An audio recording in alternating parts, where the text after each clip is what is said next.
Alrighty. Once again, thank you guys for tuning in to another edition of DJ Coffee Breaks. I appreciate each and every one of you for supporting this new series I have on my YouTube channel. I think it's really important to not only talk about the technology side of DJing, but also the mental side of DJing, I guess is a way of putting it. Today's video is kind of a mix of both. I want to talk about using industry standard gear at clubs. Now, I've played a ton of events in venues across the world at this point, and one conversation that I think comes up not so often when you get to the bigger clubs and working in that market, you pretty much have to be able to use the industry standard gear. And for, I would say, the last decade or so-ish, that would be Pioneer gear. So we're talking a Pioneer Pro mixer. Up until about the last 2 or 3 years, that was a 900 Nexus, and then the Nexus 2, that 4-channel club-style mixer, and then 2 CDJs, one on each side. Went from the 2000s to the 2000 Nexus, the 2000 Nexus 2s, and recently, now we have the 3000s. I've gone through that entire evolution, even when it was the DJM 800 before the 900 came out. I've had to learn how to use all of that gear because me personally, I come from the world of learning how to DJ with 2 Technique 1200 turntables being the standard and a 2-channel mixer. When I was coming up, Vestax and Rain were the gold standard. This is pre-Serato. When I started gigging out, it was DVS and Serato and a small part Tractor, but you never ran into that really in the places that I played. So we're talking Rain TTM 57 and 2 Techniques, or maybe a Vestax mixer with the Rain Serato box plugged into it. And making that transition from turntables to CDJs did take a little bit of time, but I knew that I had to learn how to use that kind of gear to be able to progress in my career, right? When I started gigging out and started moving up the ladder a little bit and getting to play bigger places, you were just expected to come in and play on the gear that was in front of you. Now, I will say that I am fortunate enough where most of the places that I play now has gear in either at the low end, good quality or good condition to pretty much brand new gear, right? When I started gigging out, that was not the case, especially in that turntable era. I have literally DJ'd on mixers where not only the fader caps were missing and knobs were missing, but the fader stems were broken off, and I'd have to press down on the fader stem and push it up like this, because that's all I could do to grab onto it. I played on broken turntables, et cetera, et cetera. I'm sure if you've DJ'd in different venues, you've ran into bad gear. And this is where my conversation with you guys, I want to start with. With the rise of controllers in the last 5 to 10 years, I've seen more and more DJs, instead of being willing to learn how to use pro-level gear, and I'm talking about venues where I've been the AV tech and we have pro-level current industry standard gear in great condition using the same software that they want to use on their laptop, usually Serato, but instead of using that pro-level gear, they'd rather use a small $200 controller, $300, sub $1,000 controller, because that's what they're comfortable on. Now, maybe it's just a different mentality from when I started coming up at any chance I got to play on something newer, something more expensive, something that I knew was like the next level up from the gear I had. I was excited and I wanted to learn and I wanted to hop on that gear. But like I said, in that time period, in that window, I've seen more and more younger, newer DJs, they'd rather just stick on their small and cheaper controllers than try to play on the industry standard gear. And it boggles my mind a little bit, right?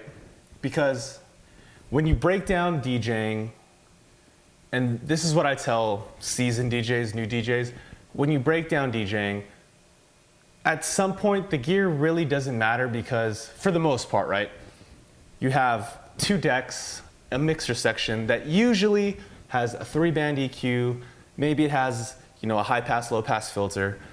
You have channel faders or volume faders, you have a crossfader, you have your 2 decks, and usually a pad section where you can hit cue points, or, you know, old school style, you can always hit the cue points on your laptop. And of course, in this example, I'm talking about using Serato because that's what I usually run into here in Las Vegas and pretty much all over the United States.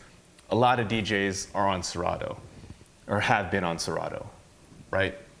And a lot of the controllers are for Serato DJ or Serato DJ Lite, whatever the case is. So going from a smaller controller that has pretty much the same features, if you just plug into a DJM 900 and have 2 CDJs, you can get that same control, right? And be able to do the job the same way, but they'd rather stay on something that, in my mind, I think it's limiting, and you're limiting yourself as a DJ if you don't want to make that leap and at least try to play on a bigger setup. And I don't want to sound like I'm ragging on younger DJs, but if that was the case and I was a younger DJ and all I had was a controller to start out with, and I got the chance to play on industry standard setup, if I'd never played on it before, my first question would be, well, first I would say, yes, I'd love to play on it. The next thing I would say, or the first thing I would ask is there any way I can show up a little bit early before, you know, doors open and just test it out, basically do sound check, test it out, try everything out.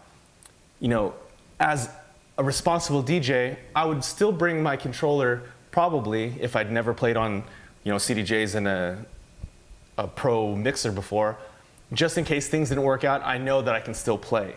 But my first reaction would be to try to play on what everybody plays on and what I know that I need to get comfortable on to make it further in my career. Now, I know this isn't the case 100% of the time, and there's DJs that are making millions of dollars playing festivals for tens of thousands of people, even maybe hundreds of thousands of people, playing on controllers, the higher end of controllers. But for most DJs, I am a firm believer, and this is just the old school in me talking, that you should be able to walk up to a venue that has working gear and be able to play, whatever the case is, right? And just like where now recently I've started kind of, not I want to say make a transition to record box and using USB sticks, but having that as an option, because it's that mentality of, I want to be able to play no matter what happens, right? So if my laptop overheats, luckily that hasn't happened with this new laptop, but it really hasn't gotten that hot yet. I still want to be able to play, and I want to have a backup plan, right? And I know that when I walk into a venue, usually I'll have CDJs, so record box is an option and I can get it going.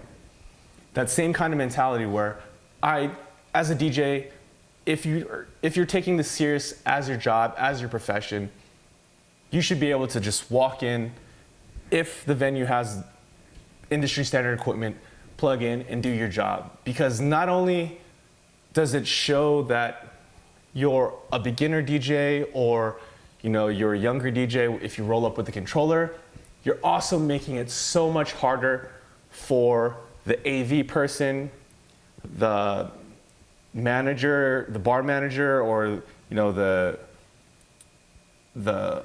artist relations person, just having to set up. A lot of DJ booths don't have enough room to set up a full setup and then have enough room for your controller and your laptop.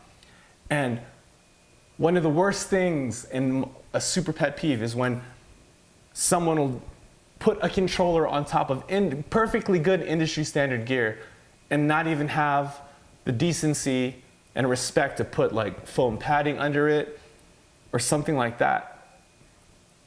Just because it's not your gear, you should be professional enough to know, like, hey, this is for everyone's use. There's other DJs that need to play on this stuff. And just having a controller on top of that gear, raw, and having to hit pads and move everything around, there's a high chance you're going to damage that stuff. And that stuff is something that you should be playing on in the first place, in my opinion, right? So let me know your thoughts. Especially all my beginner DJs out there and younger DJs out there. If all you have at home is a controller, given the chance to play on an industry standard setup, would you take that leap, or would you make it mandatory that no, I'm playing on my controller instead? And to all my veteran DJs out there, all my grinders, how do you feel when another DJ shows up with a controller and makes someone set that up in the middle of another DJ set, right? Or maybe they're opening, and then as you hop on and transition to your set, what's that feel like when they have to unplug RCA cables and power cables in the middle of your set? How do you feel when you have to deal with someone refusing to play on what everyone else has to play on just to make them feel comfortable? Super interested to hear what you guys have to say. Please leave that down in the comments. I love the conversations we're having with coffee breaks. And with that, I'll leave it up to you guys. Catch you guys in the next one.